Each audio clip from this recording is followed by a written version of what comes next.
Je voudrais féliciter vos chroniqueurs pour leur pertinence parce que tout ce qu'ils ont dit depuis le début de l'émission est tellement vrai.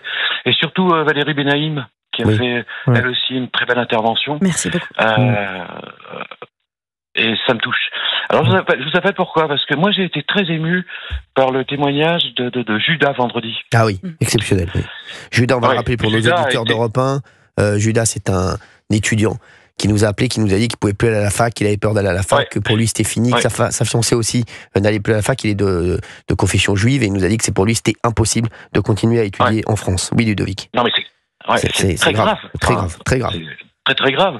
Moi j'ai une fille de 17 ans qui est au lycée aujourd'hui, elle porte son étoile de David de manière pas de manière ostensible, hein. Très simplement, c'est un petit bijou, et je lui ai demandé de pas forcément plus l'exhiber. C'est quand même extraordinaire. Mais c'est fou. En 2024. Je vais vous dire combien de juifs ont enlevé en France ce qu'on appelle la mezouza. Alors je le dis et j'explique pour nos auditeurs d'Europe 1.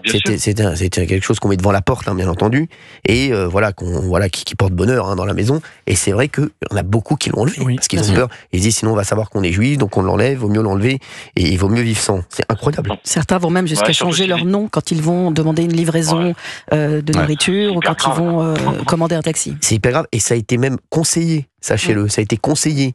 Les gens disent oui, quand vous donnez, vous faites une commande, donnez un autre nom parce que on sait jamais. Vous vous rendez compte ou pas, Ludovic?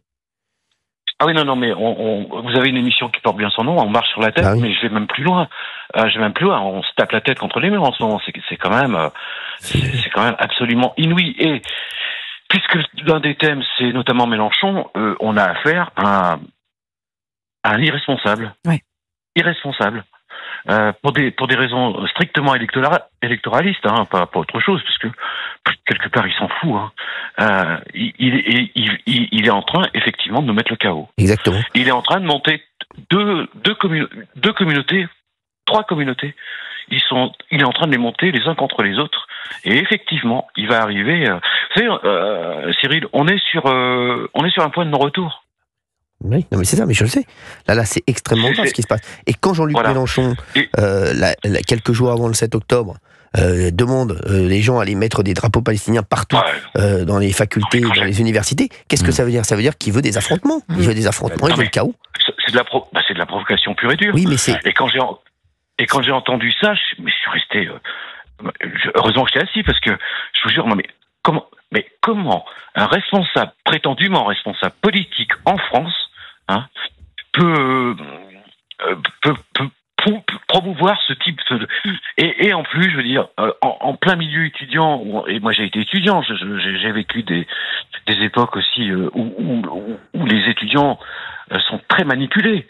Là, on est sur une manipulation pure et dure des étudiants en France. Non, mais c'est extrêmement grave, Ludovic, je vous le dis, et c'est vrai que moi ça me fait tellement de peine d'entendre des choses comme ça, vraiment.